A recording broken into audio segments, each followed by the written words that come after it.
Big Change with Brandon.burks. Positively enchanting, silver-voiced singer, and absolute knockout are just a few of the accolades today's guest has received for her work on the stage. She is a 4-time Drama Desk Award nominee, a 2-time Outer Critics Circle Award nominee, and a 2-time Tony Award nominee for her work in John and Jen, Giant, Finian's Rainbow, and the recent Broadway revival of Hello Dolly. Welcome, Kate Baldwin.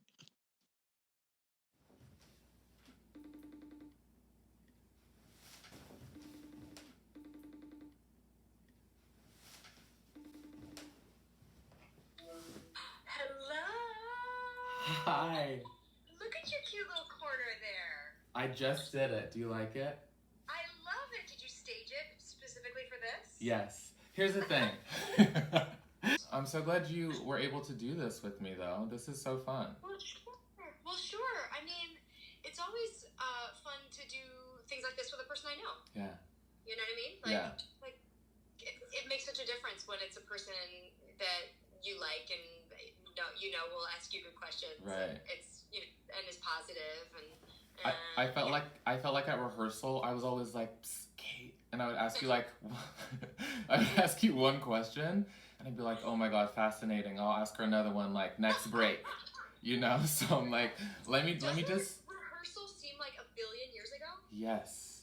Was it 3 weeks ago? Yeah. Almost 4. Almost 4. Wow. So it'll be 4 tomorrow. Wow. 4 weeks. 4 weeks ago tomorrow was the day that I got on the New Jersey Transit, and I was like, something is different. And I had an early wig fitting. I had a wig fitting at like 9 Oof. before rehearsal that day. And I was on the train, and I don't know why, but something was just off. And I remember walking to rehearsal and being like, shit's going down today. Oh, that's what it was. And the crew was loading in our set. So I had to go to... You've been in Encores before, haven't you? That was my first one. So I had to go up to the dressing rooms to get my wig on. And so I had to go through backstage, and I saw the head carpenter. And I was like, how's it going? He's like, are you watching what's happening in Italy? And I was like, yeah. He's like, that's going to be us in like next week. And I was like, okay, way to be, morbid. He's like, trust me. And I was like, shit. I was like, Jerry, are we going to be doing this show? And he was like, wow. He just shook his head. And I went upstairs to my wig fitting, and I was like, I texted my husband on my way up, and I was like, why don't you go to the grocery store now? And he said it was crazy. He said people were running past him to get bags of rice, I should say. I'm sure bags of ice too. Yeah, I was with bags of ice. I was with my friend at brunch, maybe the week before that, and my her mom was there, and she was like, my friend from the CDC just texted me saying, "Yo, get your toiletries, whatever, stock up because it's gonna be shut down pretty soon." And I'm like, it's New York. We're fine. And it was such a moment to be in that rehearsal space and be like, oh. This is happening everywhere. So what have you been up to since we got that news? Right. Well, then we went to the bar, as you know. Like true New Yorkers. Yeah. We're going to the bar. It was like crowded and busy, and everybody's having a great time. Yeah. And I was like, oh, okay, fine, yeah. We'll go to the bar. That's fine. We'll order pizza.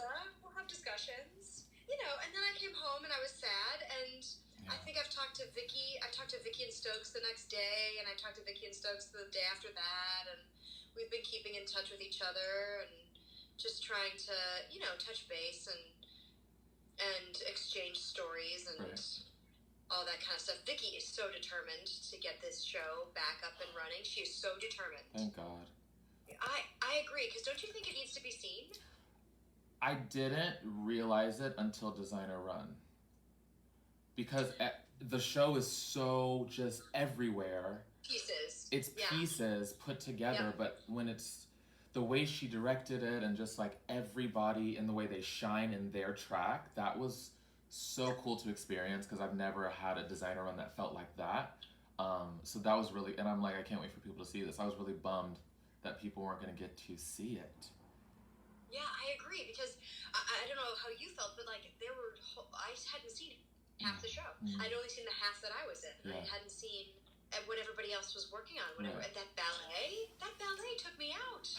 It was so beautiful. It was stunning. I was like, what? That's in the show?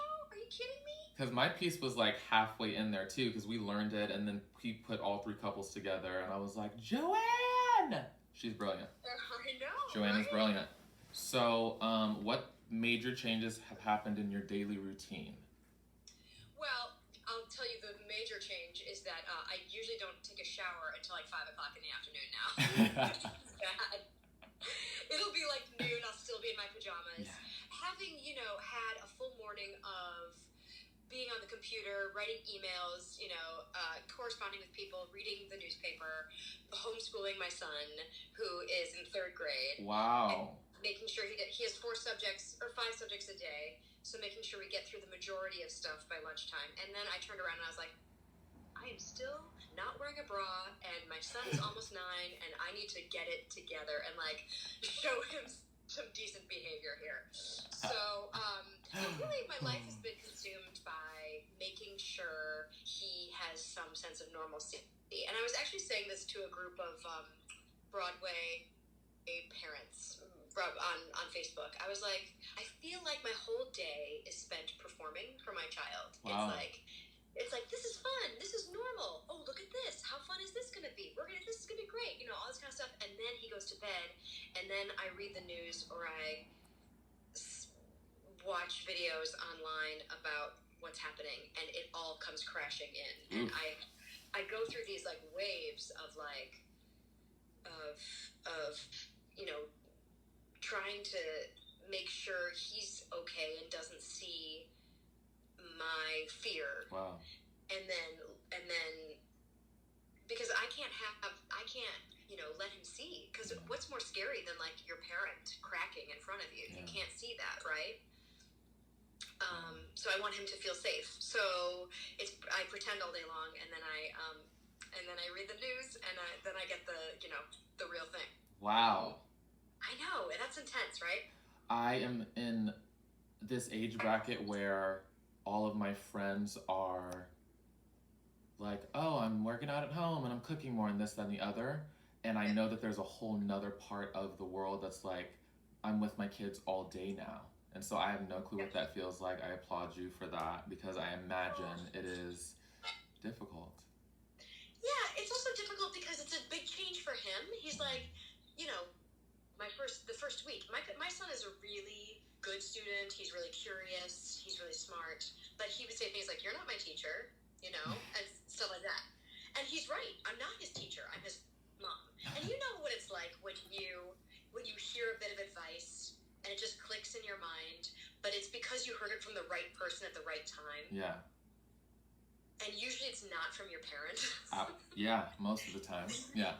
Most of the time it's from somebody else, right? Right. So here I am trying to provide these, life lessons and trying to, share what I can. And he's not going to hear it from me, but he will hear it. It sort of became clear to me when I listened to him. He takes piano every Monday, and so he has a virtual piano lesson on Mondays. And when I listened to the way his teacher spoke to him and how encouraging and gentle and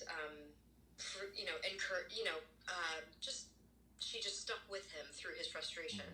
I was like, oh, that's what I need to do. I need to just stick with him through his frustration. Just like don't be undone when he gets upset. Wow. So, yeah, because he also can't name like how he feels. You know what I mean? Yes. You're a little, and you're like sad or you're angry and you don't know why, and you can't name it. Yeah. That's what's happening with him too. It's intense. Were you ready for all this intenseness? Oh, I was, and let me tell you why. Because I FaceTimed my friend Melanie a couple weeks ago, and we were talking, and all of a sudden we were like, I was like, well, let's talk about how are you with all of this? You know what I mean? And then we just got to this place where it was so real, and I was like, I feel like this is something I should do. Is like really just talk to my friends in the community and see how everyone's doing. Because it was interesting, like one of my friends said, it's amazing to find out that art is a non-essential because we got shut down. And she's like, it broke my heart to find that out. And I realized, I was like, we now have to create that medium for people in a different way. But we're very essential, because I think people will need to be entertained once they can go out of their houses and feel safe and all that stuff. And so, yeah, I was like, I feel like with the people I'm going to get to talk to, we're going to get in there and get real. Probably in a way that if we were in a rehearsal process, I would never even get to talk to you like this. Right. I know. We didn't really even get to connect and say more than, 5 sentences to each other until we were at the bar. Until we were at the bar. I was like, Kate! I love that. Okay. So Kate as a kid, take me to Kate as a kid. What was your favorite, well, it could still be this, but what's your favorite color? Oh, green. Always. Ooh. I'm an Irish girl. Look at me. Yes. Come on. Favorite Green. dessert? Ooh, there's so many. What do I want right now? Pie. I love pie, like fruit pie, like a peach raspberry pie. My roommate just made an apple pie from scratch. That's so good. That buttery crust. Yes. Ooh. With the vanilla bean on top, it was right. Let's see. Favorite time of year? Oh, I love spring. Spring into summer. It's so hopeful, isn't it? Yes. Yeah. I feel like I always get a lot of work done in the spring. Mhm. Like I feel like my career just like bumps a little bit every spring. I've noticed. That's nice. So I'm always like, spring is here. Yes, it's a rebirth, right? Yes, it's like, absolutely. It's like you're graduating from school, or like I always think of like babies being born. I have my son in the spring, like birthdays and Easter and being reborn, like that whole thing. Okay. What's your favorite music genre? This is so hard because I'm doing on Facebook. A friend challenged me to like name the 10 albums that formed my musical taste. I don't know if you've been challenged this way. Yes, I haven't started, but I have been challenged, yes. But I love so many forms of music. I think the main thing was like alternative pop. Like we're talking early 90s, like REM and U2 and... Oh, yeah. You know what I mean? Like that. Oh, yeah. Somewhat politically aware, and has a groove, Yes. But I like it all, Brandon. Yeah. I'll be honest with you, I like it all. I was making dinner tonight and I put on the Pointer Sisters. the Pointer Sisters. I understand. Because I think they were a formative voice for me when I was like 9 years old. I would dance around to I'm so excited. Wait, I love that. Yeah. What is it like there now? I'm in New Jersey, and it's probably very different here than it is there. It is like a movie, honestly. There was this moment where I was like, oh, everyone's wearing masks. That's like so extra. And then it was all of a sudden it was like, don't leave your house without a mask and gloves. And so going to get groceries is fine, but I'm always like, I want to be home. Like I think I want that fresh air, and then I watch The View, and they always do their like little news briefing, and I'm like, I want to go home. So it's weird, and it's interesting walking through Times Square and seeing nothing there. That's very interesting. Or like none of the Broadway houses have their lights up, so I'm just like, whew, I can't wait till this is over, honestly. Same. Yeah. So what college did you go to? Oh, I went to Northwestern University, right outside of Chicago. I majored in theater, straight theater, because Northwestern has a unique sort of program where you can have like sort of a musical theater minor there. Oh, cool. I had this amazing voice teacher while I was there, and but I studied plays, and I did a lot of plays. Nice. I did a lot of musicals too, but plays mostly. Okay. And tell me your favorite performance moment, a moment that you were on stage and it really stuck out to you. I know that's a hard one. Goodness, that is so hard. I know. Because it's like, is it like a a blooper moment of like, something goes wrong, or just like, I've been thinking about this show that I did. Like, I did a show about 8 years ago at the Public here in New York called Giant, and I've been thinking about it a lot because it means a lot to me. And the story is about how do you raise the next generation, and what do you pass on to them? What do you teach them? And as I'm with my child all day long, that's what I'm thinking about. I'm like, what is he going to remember from this time? Wow. What are the things, both good and bad, that he picks up, whether I know it or not? Yeah. And our final performance of Giant at the Public was astoundingly moving. The whole audience was there, and they knew it was the last show, and everybody was there to like cheer us on and to like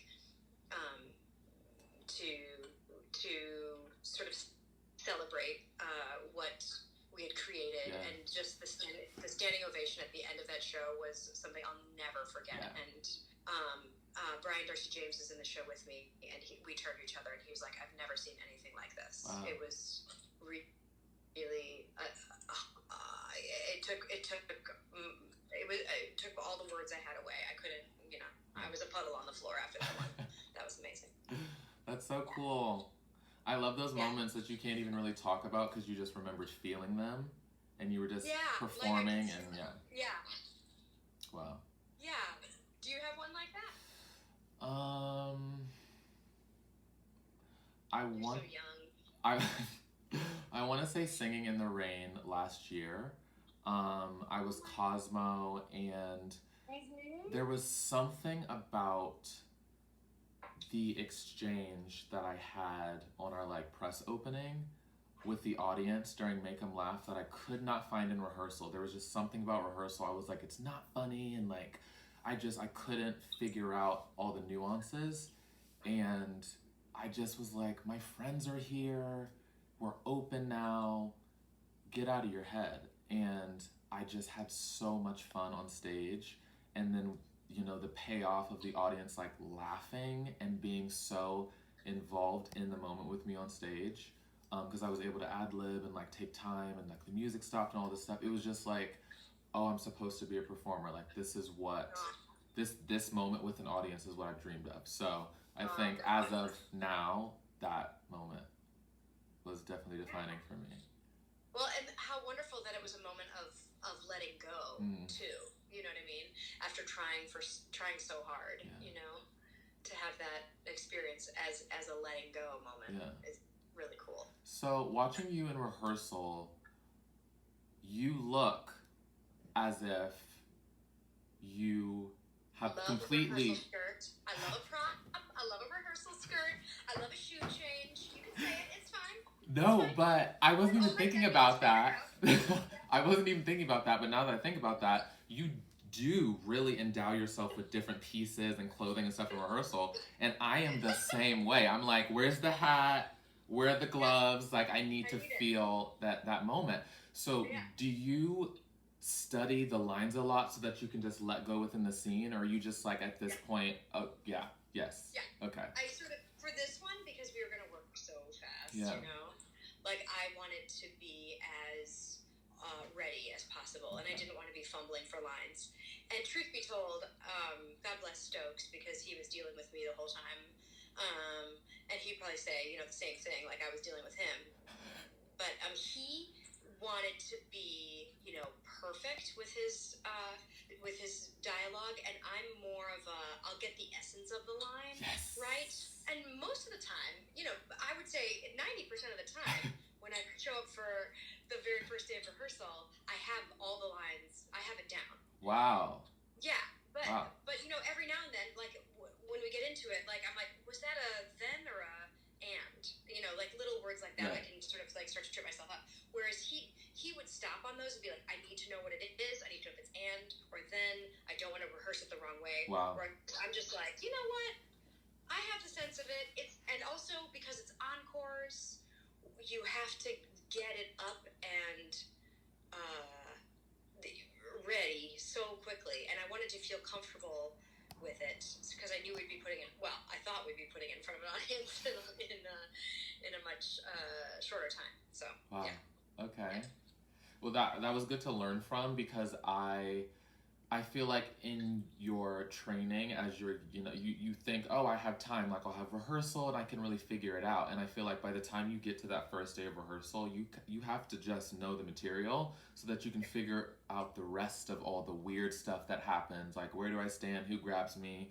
What bench am I rolling on? You know what I mean? Like, that was interesting to watch, because I was like, oh, they know this show and we've been here like 3 days. Good for them. Well, did you see us, in the corners, muttering to Yes. each other the whole time? Mhm. Like, any free moment, I'd just come up to him and start a scene, and he would just jump in with me. Because the more, when you get older, Brandon, when you're old like us, you need that repetition, because otherwise it can leave you so easily. Okay, this is the last question. Okay. What encouraging moment can you leave people with that are watching us right now about kind of how to get through, or things that they can remember on the other side of this, I think what I'm taking comfort in right now is exchanges like this, really getting to slow down and take a moment and really talk to people, and to have the idea that we're all carrying this together. And also, you know what? Nostalgia is making me really feel good nowadays.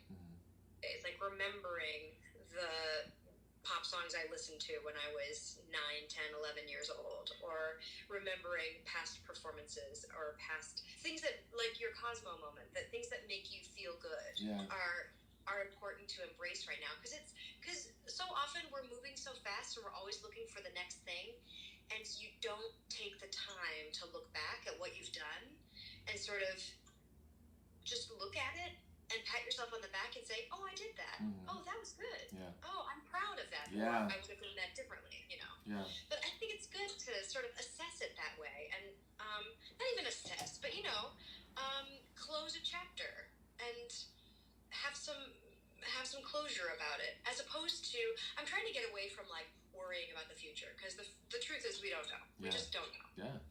And you could make yourself crazy, worrying about what day is Broadway coming back, or when are we going to do Love Life again, and it's easier for me to just look at what I have, who I'm with, what I've done, because I know those things are true. Yeah. Those are real. Yeah. Wow. Yeah. Thank you. And pie. And pie. Yeah. Hold on to the past. And pie. That's right.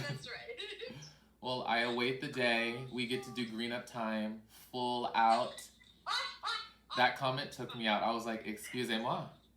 We have not seen all of Green Up Time's glory. I love that. Oh, Green Up Time. I gave Joanne such shit during all of that. So I'm like, are you seriously going to make me dance? What are you doing? I don't like to. We've known each other for so long.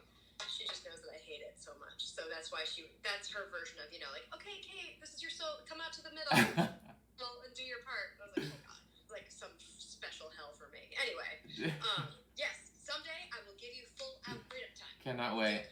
You're amazing. I love you. I love you. Much for this. You're welcome. We'll talk soon, okay? Be well. Bye. Bye, Brandon. Bye. The beat change. Thanks for watching.